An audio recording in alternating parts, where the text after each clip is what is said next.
A inteligência artificial é uma ameaça à humanidade, como nos filmes de ficção científica? Quais são os reais riscos dessa tecnologia? A IA, como é chamada, já tem sido utilizada na medicina, na segurança pública e em sala de aula. Mas podemos confiar nos resultados e decisões dela? Essas decisões são neutras e isentas de discriminação?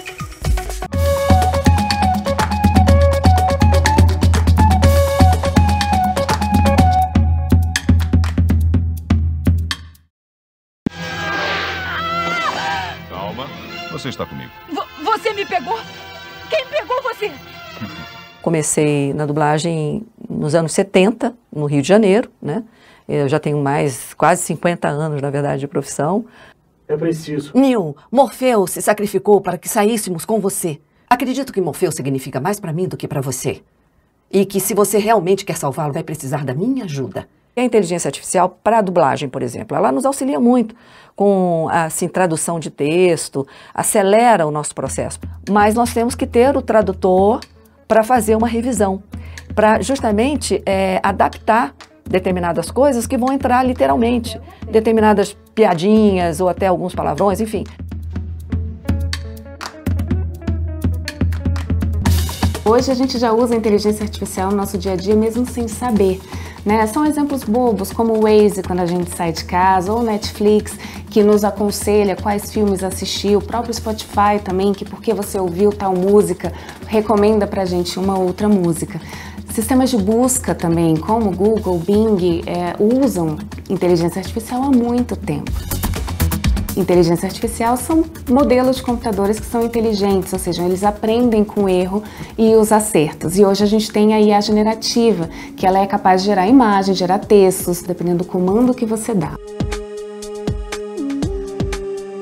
Aprendizado de máquina, eu diria que é uma área da inteligência artificial em que os modelos aprendem com base em dados. Então você passa um monte de dados por esses modelos e a partir desses dados esses modelos conseguem aprender. Se eu apresentar várias imagens, por exemplo, de gatos e mais imagens de cachorro, o modelo baseado em aprendizagem de máquinas, ele vai ser capaz de separar esses dois grupos de imagens.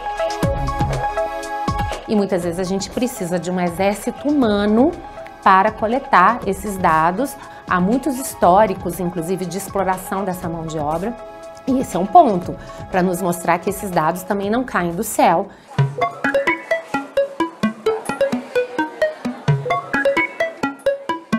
Os pacientes são monitorados em UTI. Os pacientes fazem exames laboratoriais. Os pacientes fazem exames de imagem. Todos esses exames, eles geram dados. E nós, como humanos, nós temos uma limitação de interpretação desses dados. E a inteligência artificial, ela abre um campo de conexões e de capacidade de interpretação que, às vezes, a nossa inteligência, ela não conseguiria fazer isso de maneira ágil. Eu pergunto como foi uma audiência pública. Eu quero saber a fala específica de uma pessoa. Ele transcreve. Perguntei se ele poderia me resumir a última audiência pública da Comissão Temporária de IA no Senado Federal, mas ele alucinou aqui. Ele alucinou. Ó. Aí ele vai pondo o nome. Só que ele errou, porque a última não foi no dia 17 de outubro, foi dia 26. Em muitos casos, esses sistemas também adotam o que a gente chama de padrões alucinógenos que levam a resultados totalmente absurdos. Já quem defenda essa tese, esses sistemas de inteligência artificial seriam inexplicáveis e ininteligíveis em grande medida. Daí a ideia de que eles funcionam como espécie de caixas pretas. Pelo motivo que esses modelos são muito complexos, às vezes é difícil você saber exatamente qual o caminho que o modelo fez para tomar aquela decisão. Entretanto, é válido mencionar que está sendo feita muito pesquisa na academia para ajudar, a tornar esses modelos explicáveis. A inteligência artificial, ela também pode errar, mas ela precisa estar caminhando junto com o olhar humano ainda. Hoje, a gente tem uma ferramenta que chama Rapid. Essa ferramenta nada mais é do que uma inteligência artificial que pega imagens de tomografia que foram realizadas num paciente que está com suspeita de AVC e ela trabalha essas imagens e retorna informações de extrema importância. Essas informações do Rapid, elas são muito rápidas. Para aquele paciente significa ele ter uma sequela ou não, ou até mesmo a vida dele. Como uma ferramenta, pode ser usada para o mal também. E aí a gente tem as deepfakes. Tem o caso célebre do Papa, com um casaco branco que saiu em todos os jornais, como se fosse verdade. E como que a gente identificar que aquilo é uma mentira? Num simples clique você já consegue ver, né? Mas é muito imediatista, então você recebe uma notícia, você já passa logo. A questão da manipulação hoje de cidadãos é talvez uma das mais importantes da atualidade.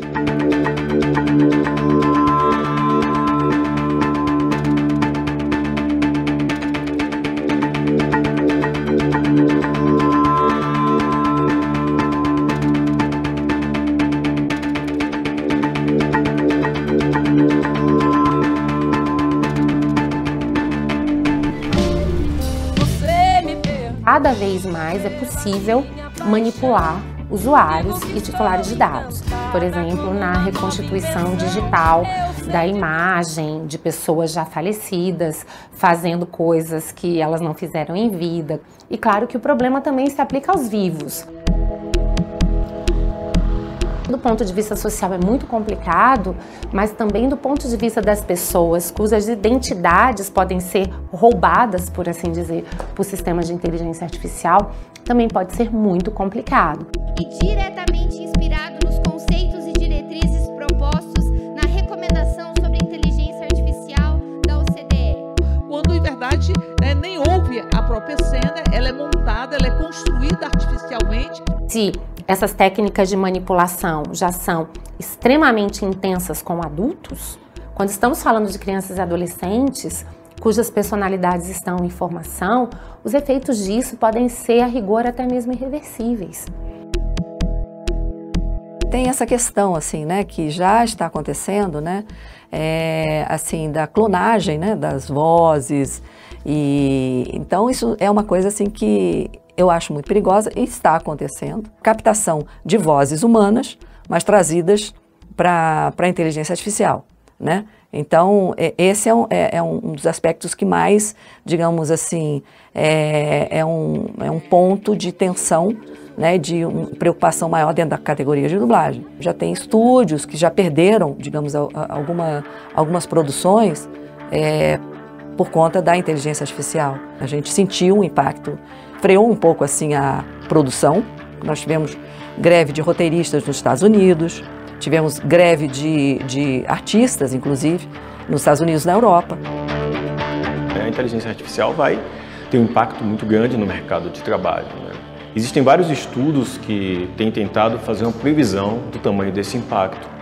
Parte desses estudos sugere que vai ter um equilíbrio, né, entre o número de postos de trabalho que vão ser substituídos por modelos de inteligência artificial e o número de novos postos que vão ser criados. Por outro lado, tem um outro grupo de estudos que sugere, por exemplo, que 20% dos empregos serão extintos. Nós estamos falando de 8, 10 mil pessoas que dependem desta profissão para viver, para manter a sua família. Nós fizemos um projeto de lei e já encaminhamos ele para alguns parlamentares para que as dublagens sejam feitas, então, por estúdios do Brasil, por dubladores brasileiros e vozes humanas. O próprio ChatGPT tweetou que não é que a IA vai substituir o humano.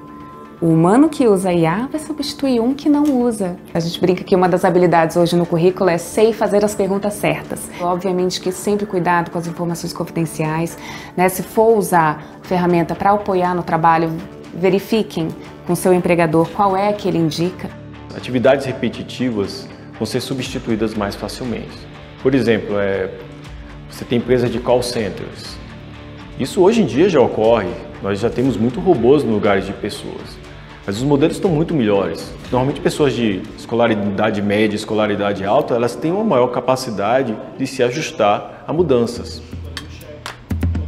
Cada vez tem ficado mais claro que o radiologista vai andar junto com a inteligência artificial para poder melhorar a sua assertividade na detecção do câncer de mama, microcalcificações. E aí com isso a gente consegue ganhar tempo.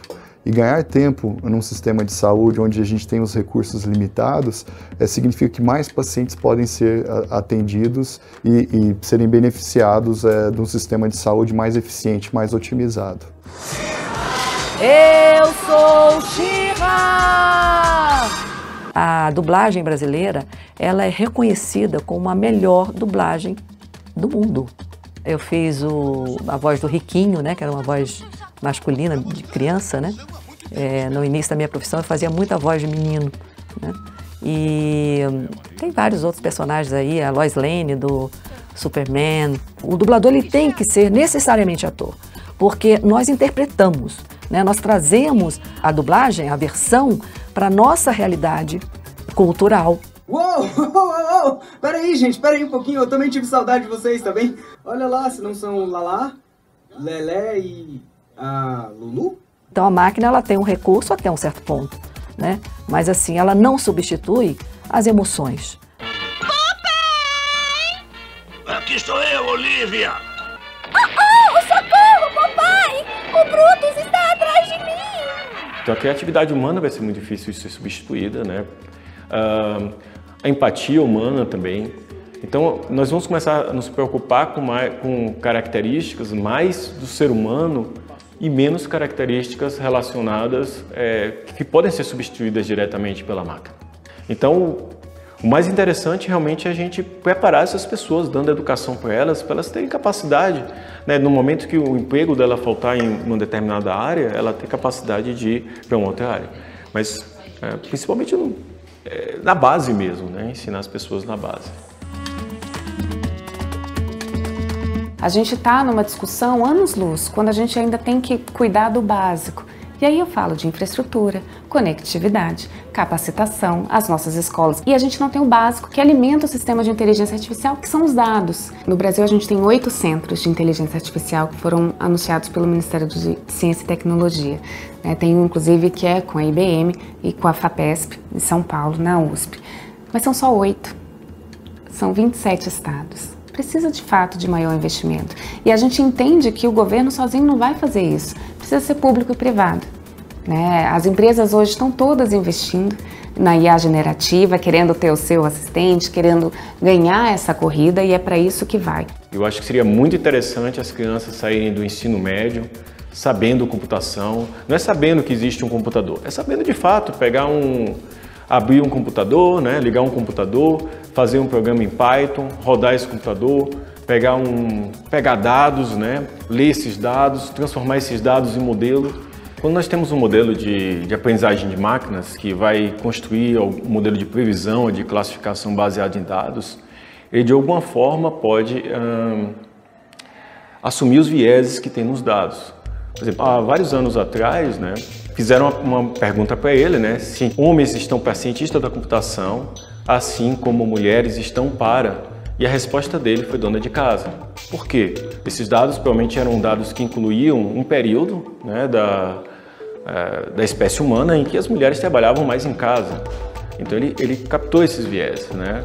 O sistema tende a replicar os preconceitos que já existem na sociedade. Discriminação contra mulheres, discriminação política, discriminação contra pobres, discriminação contra negros e determinadas minorias étnicas. Pesquisadores demonstraram que o Twitter privilegiava conteúdos de extrema-direita.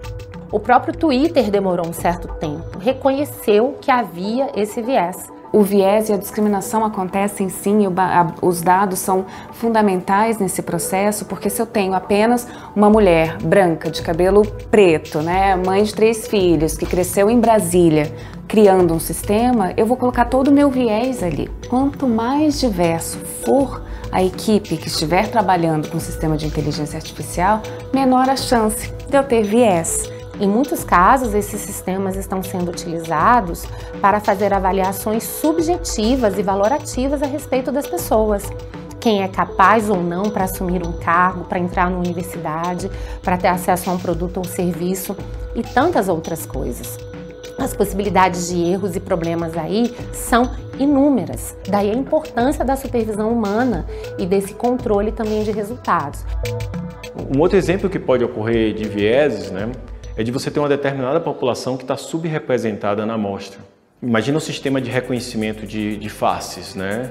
Como essa raça está subrepresentada na amostra, ou seja, nós temos menos exemplos dessa raça na amostra, ele vai acabar errando mais quando estiver fazendo reconhecimento de padrões dessa raça.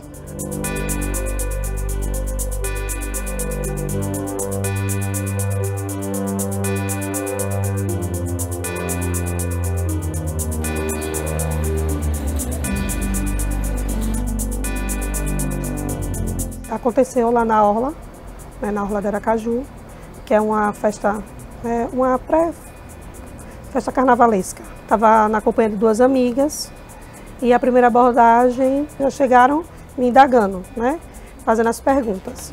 Questionei a um deles quem seria eles e o porquê que eles estavam me questionando, querendo saber, né, dos meus dados. Aí foi que um deles se identificou, né, disse que ele era policial civil, que estava paisana e que aquilo ali era um protocolo de segurança, que eu tinha sido reconhecida, né, pelo reconhecimento facial.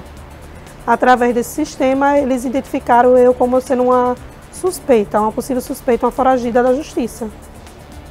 Na hora eu fiquei nervosa, chorei, né, aí um dos policiais vieram, mostraram a foto de uma moça a mim e perguntaram: é você? No mesmo momento que eu olhei, eu disse: não, não sou eu. Ele olhou para a foto e disse: realmente não é ela.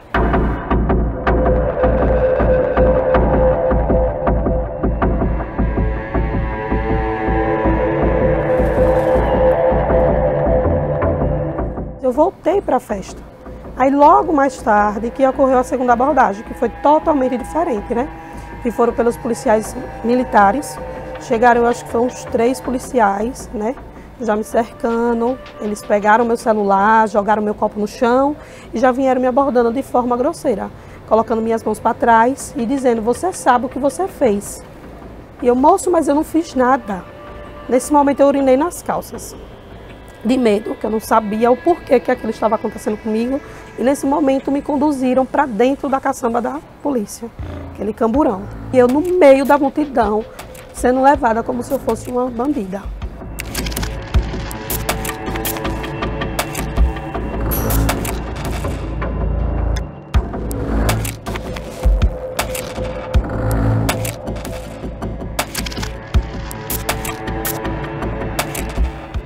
Inclusive, que teve uma reunião, né?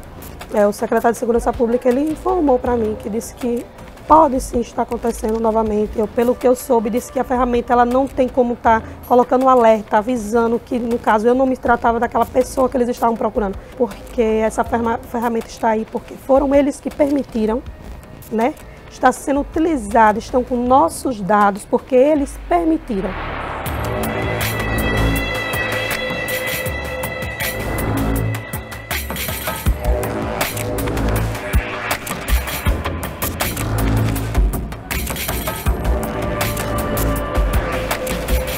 Há sistemas hoje de inteligência artificial que, com base no reconhecimento facial, portanto a imagem do rosto de uma pessoa, são capazes de inferir com um grau muito grande de acurácia e precisão dados como a orientação sexual da pessoa, a propensão da pessoa a determinadas doenças como depressão.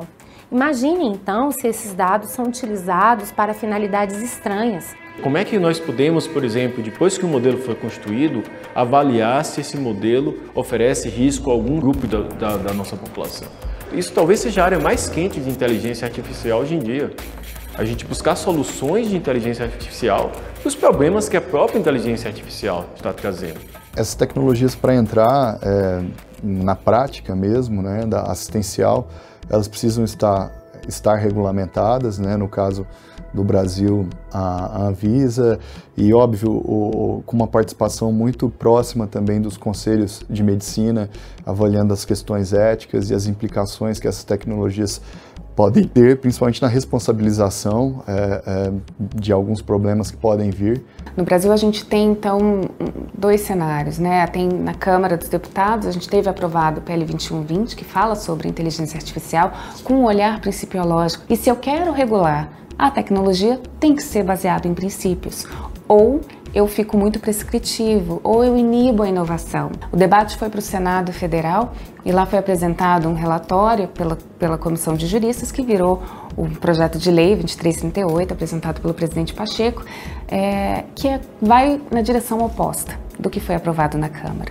Quer dizer, ele é baseado em deveres, ele é prescritivo, ele traz a responsabilidade de uma forma muito pesada. Nós queremos uma inteligência artificial que seja transparente, que nós possamos entender o que está por detrás da inteligência artificial. Nós queremos uma inteligência artificial que seja segura, no seguinte sentido de nós sermos capazes de recuperar os dados das pessoas que foram usados, por exemplo. O atual projeto de lei, o que a gente chama o Marco da Inteligência Artificial, que foi proposto pelo senador Rodrigo Pacheco a partir do trabalho da Comissão de Juristas, ele não só prevê uma autoridade competente nacional para lidar com a utilização de inteligência artificial, como ele entende que essa autoridade ela é muito importante. Então ela estará a todo momento dizendo, olha, esses riscos são inaceitáveis, esses riscos são altos e esses são riscos baixos. O simples fato de estarmos falando aqui em possibilidade de manipulação de eleições, possibilidade de manipulação de pessoas. Não estamos falando de coisas banais ou questões absolutamente fúteis ou que não merecem a nossa preocupação. Hoje um menino, se ele tem um computador, ele consegue criar coisas maravilhosas com a inteligência artificial. A gente precisa ver isso como uma oportunidade, né? E também, para mim, o maior investimento é na educação. A gente precisa preparar os nossos jovens para o mundo que está por vir. É uma revolução que vai transformar absolutamente tudo da forma como a gente conhece, né? Os empregos, a forma como a gente vive, como interage. A gente precisa estar preparado para isso e não lutar contra, porque já chegou, já é uma realidade.